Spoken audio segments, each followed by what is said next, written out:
সঙ্গীতপ্রেমীদের কাছে এক অন্যরকম নাম জুবিন গার্গ। ইয়া আলী থেকে চিরদিনই তুমি যে আমার, কিংবা মন মানে না। তার কণ্ঠের আবেগ আর সুরের মায়া ছুঁয়ে গেছে কোটি ভক্তের হৃদয়। উত্তর পূর্ব ভারতের গণ্ডি পেরিয়ে তার গান ছড়িয়ে পড়েছিল বলিউড আর টলিউডে, জয় করেছিলেন অগণিত মানুষের ভালোবাসা ও সুনাম। কিন্তু সেই উজ্জ্বল কণ্ঠ আজ নিভে গেছে।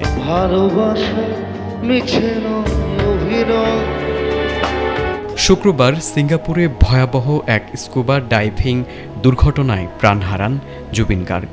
স্থানীয় সংবাদ মাধ্যমের খবর অনুযায়ী দুর্ঘটনার পর দ্রুত উদ্ধার করে তাকে হাসপাতালে নেওয়া হলেও চিকিৎসকরা আর তাকে বাঁচাতে পারেননি। মৃত্যুকালে তার বয়স হয়েছিল 52 বছর।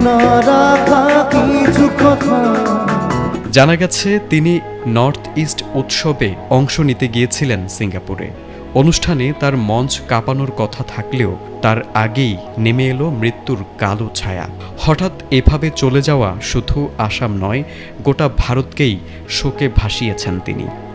ভক্ত সহশিল্পী থেকে শুরু করে সঙ্গীত বোদ্ধাদের কণ্ঠে এখন বেদনা আর হারানোর সুর।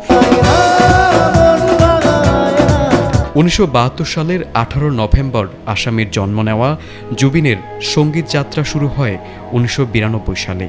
একই বছর আসমিয়া অ্যালবাম অনামিকা তাকে পেশাদার সঙ্গীত জগতে প্রবেশ করায়। এরপর থেকে তার সুর ছড়িয়ে পড়ে দেশ জুড়ে।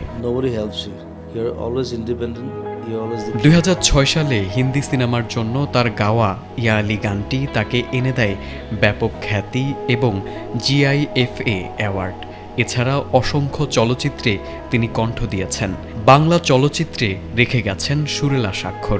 চিরদিনই তুমি যে আমার, রোমিও, পরাণ যায় জলিয়ারে সহ অসংখ্য ছবির গান আজও দর্শকদের হৃদয়ে গেঁথে আছে। জুবিন গার্গের প্রয়াণে সঙ্গীত জগৎ হারিয়েছে এক অমূল্য সম্পদ। তার কণ্ঠে ফুটে উঠেছিল ভালোবাসা, বেদনা, আবেগ আর জীবনের রং। তবে সাংস্কৃতিক ইতিহাসে তার অবদান চিরস্মরণীয় হয়ে থাকবে। তারেক আজিজ, ATN বাংলা।